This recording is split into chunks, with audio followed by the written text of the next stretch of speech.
nii imelik on rääkida. Ma mõtlesin hästi spontaanselt selle peale, et äkki ma teen oma tarkuse hamba naljast väikse video. Ma ise vaatasin väga palju YouTube videosid inimeste kogemustest, enne kui ma nüüd lähen siis homme. Siis ma mõtlesin, et teen ise ka väikse video, äkki on tore kunagi vaadata, äkki keegi kunagi näeb seda. Jumal teab, aga täna on 23. aprill, kell saab kohe 11 õhtul. Mul on homme kell 1:30 operatsioon. Me võtame paremalt poolt, ülevalt ja alt. Ma praegu ei ole väga närvis selle operatsiooni enda üle, aga ma olen juba ühe korra seda operatsiooni edasi lükanud, sellepärast et ma jäin haigeks. Ja nüüd ma olen siis taaskord, mul on köha. Ma loodan, et selle haiguse ja selle operatsiooni paranemine toimub sünkroonis. Mitte nad ei tee üksteist hullemaks, aga natuke seda kardan. Erisvoorid ees. 10:30 on start. Ma saan oma nii-öelda viimase söögi ära süüa, siis 4 päeva vedel teed. Ja. Näeme.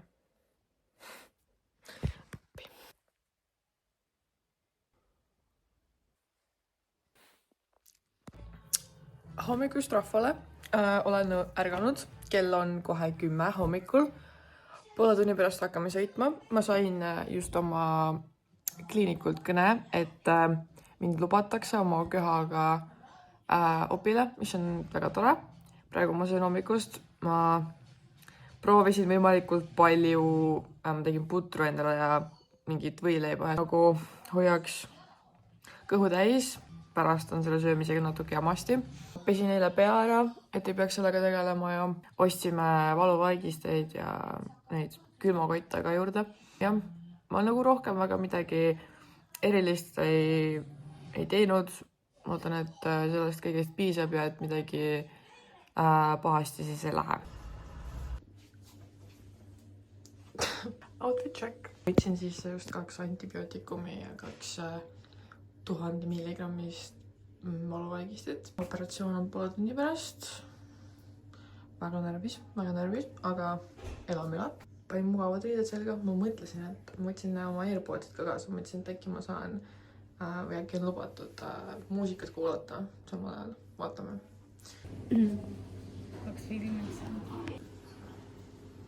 Ma mõtlesin, et räägin natukene. Mul on muidugi diktsioon veits halb, aga see on tuleb mulle veel südamele. Nii rapaselt teeb mind. Ma sain muusikat kuulata. Mis veel? Ma ei tea, kas ta praegu on paistus või? Vast tahab paista ka. See on tore. Ma saan 2 tundi uuesti siit koju sõita, mis tuleb päris põnev. Esimesed emotsioonid ja üldse midagi hullu. Muretsesin täiega üle. See on nagu tunne midagi. Tuimestus on lihtsalt nii imeline asi, päriselt.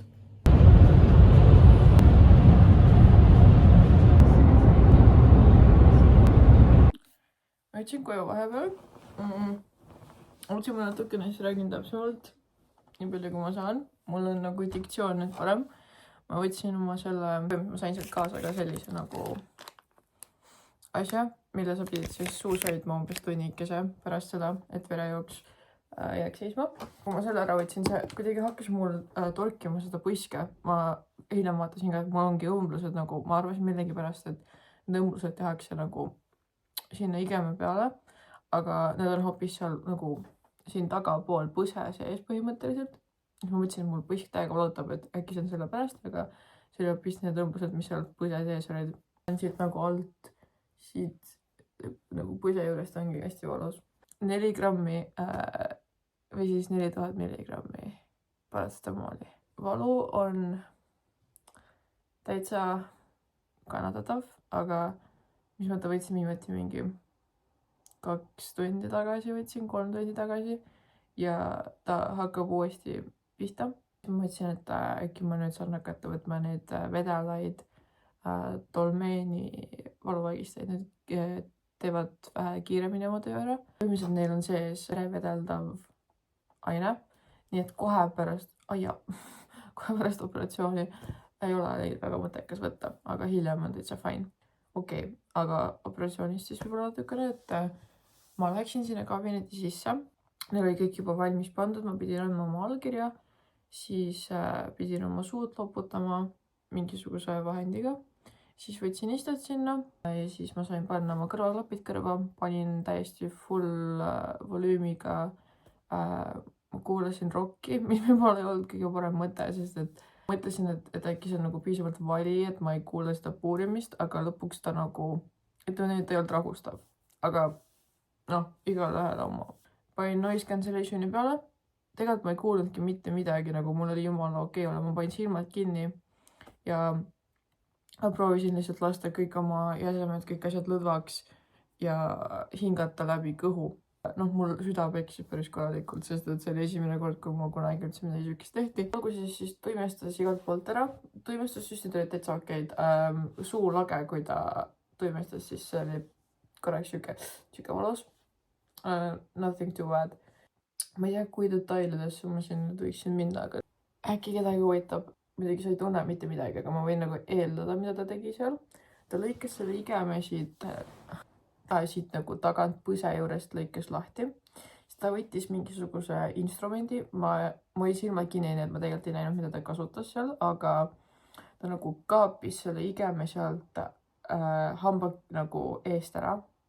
Ta võttis puuri ja puuris hamba ümbert nagu selle luu ära. Ja siis tegelikult see puurimisosa oli, ma ei tea, see ei olnud üldse ebameeldiv. See oli, ma ei ütleks, et see oli ka meeldiv, aga ta oli täiesti nagu, noh, teine kordki on ju. Siis ta hakkas mingisuguse konksu, siukseid nagu paksema konksuga seda hammast sealt nagu välja kiskuma. Ta tuli sealt nagu tükkidena lahti, et ta nagu läkski puruks ja siis ta hakkas seda tükkide haaval välja võtma. See oli nagu võib-olla kõige ebameeldivam osa, aga jällegi sa ei tunne mitte midagi. See on lihtsalt natuke rõve, kui sa saad aru, et nagu, et see krigiseb natukene ja see hammas tuleb sealt ära. Õmbles selle nagu nii kiiresti kinni, ma isegi ei pannud tähele. Ülemisega läks palju kiiremini. Korraks ta tegi midagi hästi järsku seal, kuidagi tõmbas, aga et see ei olnud jällegi midagi hullu. Kogu see protseduur võttis aega mul umbes 20 minutit, ülemalt ja alt võtta välja. Poole tunniga ma olin nagu kabinetist sisse, kabinetist välja. Ma ootasin seal natukene, mul oli külmakott oli siin. Köha asjaga, see köha tegelikult ei olnud kuidagi operatsioonil probleemiks, aga kohe, kui ma tulin kabinetist välja, siis ma hakkasin köhima. Jällegi mul oli sealt alguses kõik tuim, nii et see ei olnud nagu valus ega midagi. Aga siis, kui ma pärast autoga koju sõitsin, siis taim hakkas lõppema, siis hakkas päris valus ja siis ma köhisin ja siis oli ka päris valus. Siis ma võtsin valuvägistit juurde. Ja nüüd ma olen siis kodus, kõik on chill, natuke on paistes, aga noh, eks ta jõuab hullemaks minna, ma arvan. Mul on nüüd menüü pudingud, smuutid, jogurtid, püreesupid, särki-värki. Aga ma ootasin nagu palju hullemat. Ma lähen nagu iga tunniga ja rohkem paista. Aga meil on aeg esimeseks söömaajaks, eks ole. Seda on näha. See on siis meil lillkapsas ja kanapuljong. Ja siis mukbang hädisuu.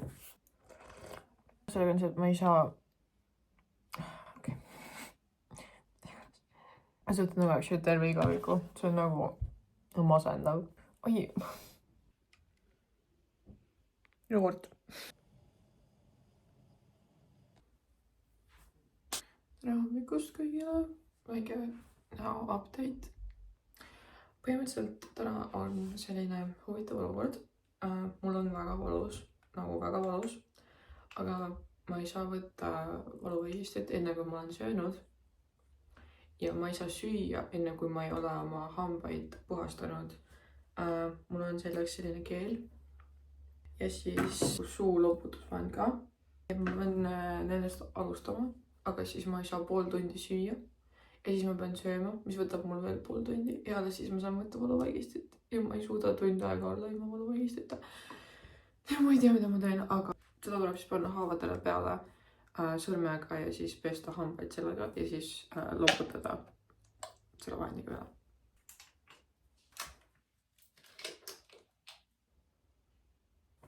Ma ei saa mul nägu pesta, sellepärast, et see on väga valus, aga tegin vatipodjaga lihtsalt näo, et oleks nagu inimese tunne. Aga nüüd ma pean ootama pool tundi. Ma lihtsalt mõtlen, et äkki ma lihtsalt võtan selle valuvägistuse ühe kõhu peale ära. Päris rats valu. kohutav. Ta on meil siis siin mõnusalt paiste läinud. Nii valus, ma oleks peaaegu nutma hakanud. ma ei nuta väga tihti valu pärast, aga see on tõesti väga valus. täna on lihtsalt voodis istumine. ma ei saa väga hästi naerda, aga mul on nagu valus naerda. Kõige kord, kui ma näen ennast, siis nagu tuleb tung. ma olen taaskord ma ei saa vaadata ennast väga fantastiline välja. Taaskord põsk aina suureneb. Täna ma olen päris palju köhinud ja nüüd panin kohe mõnusa kehatuse maha. köhisin liiga tugevasti. Hakkas verd jooksma. Lahenes niimoodi, et ma panin selle, võtsin siit 200 ja voltisin kokku ja panin omale siia põske. Siit jookseb jälle verd. See jääb aina tühjemaks, sest siit tuleb verd juurde kogu aeg. Sõbrad, ma olen ikka veel siin samas. Nii masendav on ilmselt neid klippe vaadata, sest et täpselt sama outfit, täpselt sama koht, aga mul on nüüd umbes 3 tundi jutti siis õmblustest verd nagu, ta ei voola, aga ta lihtsalt kuidagi imitseb sealt välja kogu aeg, et ma nagu hüübiks ära, aga ta lihtsalt tuleb sealt järjest. Ja ma helistasin kliinikusse, et mis ma tegema peaksin, kas ma võin süüa. Mul on kõht väga tühi, nii et ma tegelikult väga tahaksin süüa, aga ma ei julge. Sest ma kordan, et kuna operatsioonipäeval ka vaata, et kõigepealt pidi verejooks jääma seisma ja siis sai alles hakata sööma. Ma ei taha, et seal mingisugune põletik või midagi tekiks, nii et taas täiega see põisk, see on nagu nii sür. See põisk teeb nii crazy välja.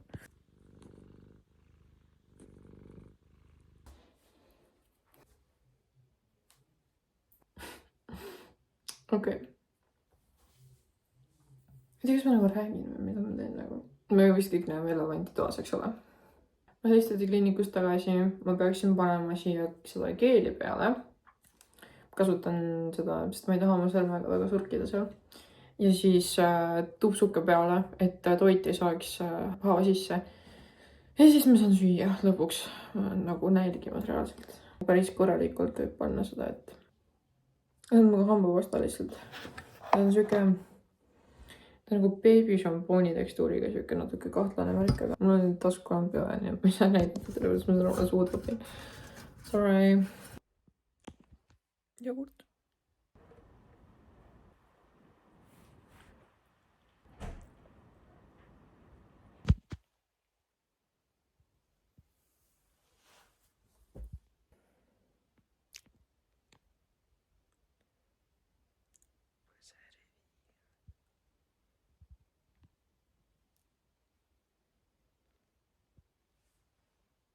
Hommikust kõigile.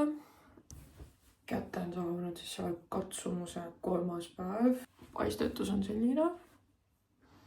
Mul on isegi natuke väiksemaks läinud eilsest. See, mis ma olen praegu tähele pannud, on see, et mul on valus nagu pead kallutada ja keerata ja lõuga liigutada. Aga täna ma saan siis minna lõpuks kodust välja. On mingi maski ette panna või midagi, sest mul on siuke naljakas asi, et kahjuks kõik inimesed, kes mulle otsa vaatavad, hakkavad naerma. Keegi vaatab mulle otsa ja naerab, siis ma naeran ka. Aga see on väga valus üldse naeratada ja naerda ja rääkida nagu emotsiooni näidatud nagu näost on väga valus. Ma ei tea. Tere hommikust kõigile. Täna on siis pühapäev, op oli neljapäeval ehk siis põhimõtteliselt 3. päev pärast oppi. Ma olen proovinud filmida täna päris mitu korda, aga mul kuidagi jutt üldse ei jookse täna. Põisk on natuke tagasi tõmmanud isegi. Täna ma ei ole valuvaigistit võtnud, nagu mitte ühtegi tükki. Ilmselt ma peaksin, sest et ta ikka nagu natuke tuikab. Siuke nagu nõme tuim valu on ju. Paneme kassi ära. Sain täna närida veidikene. Ma krõbistasin ühe 1/3 Twixi pulgast ära, sest mul on lihtsalt siuke, mul on lihtsalt nagu midagi magusat vaja, mul on midagi midagi mitte püreesupilikku vaja. Ma sõin hommikuks lihtsalt mingit jogurtit ja värki, et kes süüa ma veel ei saa. Aga ma saan rääkida paremini ja võib-olla rohkem emotsiooni näidata oma näoga, nagu ma saan nagu niimoodi naeratada. Issand, kui kohutav. Saaks nagu ühe poolega saaks nagu naeratada, teise poolega ma ei saa. Aga see on nagu mingi naeratus vähemalt. Ma ei tea, mis ma veel saaksin rääkida.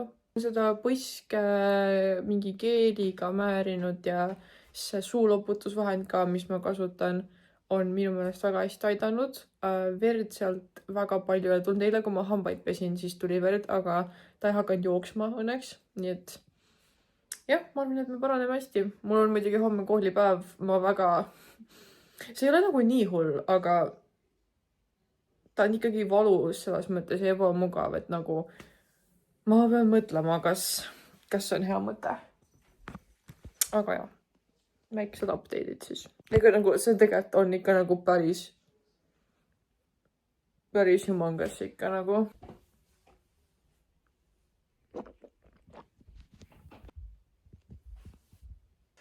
Neljas päev. Ma olen ennast lõpuks riidesse saanud. Ma lähen 8 tunniks kooli täna.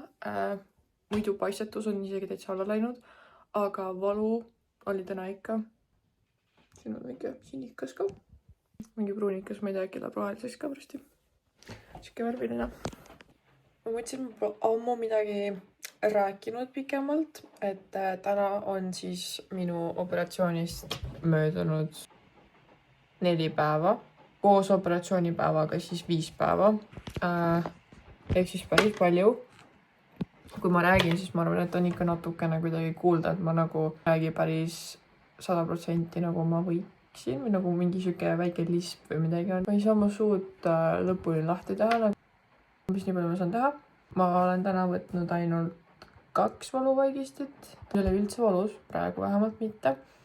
Ma saan põhimõtteliselt süüa ükskõik, mida ma tahan, on lihtsalt natuke ettevaatlik olema selle nagu hammustamise paigutusega suus, aga muidu on kõik chill. Mul pole mingit verajauksu ega midagi olnud, nii et tegelikult kõik on väga hästi. Mis ma oskan öelda on see, et nagu siin hiljematel päevadel sul otseselt ei olegi enam valus, vaid ta rohkem nagu lihtsalt kisub. Tõmblused kisuvad, sest et nad hakkavad nagu paranema. Ükskõik, mis liigutus sa teed, sul on tunne nagu, et ta ei anna üldse järgi. See on nagu väga ebamugav. Ma mõtlen, kas ma vist täna hommikul ärkasin siuke kella 6-7 paiku 2 korda ülesse, sest valus oli. Ma ei hakanud kohe valuvaigistit võtma, nagu ma veel magasin, aga selles mõttes, et öösel ma olen mingi 3-4 korda ärganud üles, et nagu valus on. Aga siis ma olen lihtsalt tagasi magama läinud, ma ei ole väga viitsinud tegeleda sellega, aga lihtsalt midagi, mille peale võib-olla mõelda. Siin ikka update. Midagi hullu ei ole. Ma ütleks, et paistetust ka enam väga nagu. Kuigi nagu ta kindlasti kisub veel, aga ta ei ole enam paistes. Ma ei tea, minu meelest näeb täitsa soliidne välja. Üks asi küll, mis täna juhtus, natuke naljakas asi. Ühesõnaga, ma kukkus täna telefon prügikasti ja siis nagu see libises prügikasti. Ja siis ma ehmatasin ja ma nagu tegin oma suu lahti, sest ma ehmatasin. Ja siis ma tundsin, et mul oli korraks hästi valus ja siis ma mõtlesin, et okei, nii kõik done, were cooked, nagu õmblused lahti, aga õnneks midagi ei juhtunud, aga korraks oli küll valus, nii et mul tuli nagu meelde, et okei, sa ei ole veel nii terve. See oli korraks nagu siuke hirmus, aga muidu ma ei ole täna võtnud valuvaigistit, eile võtsin ühe, täna ei ole võtnud. Ja ma ei tea, ma ütleks, et nüüd on siis operatsioonipäevaga koos arvestades nädal möödas. Ja 1 nädalaga on siis ma ütleksin, et põhimõtteliselt kõik korras. Jah. Vot.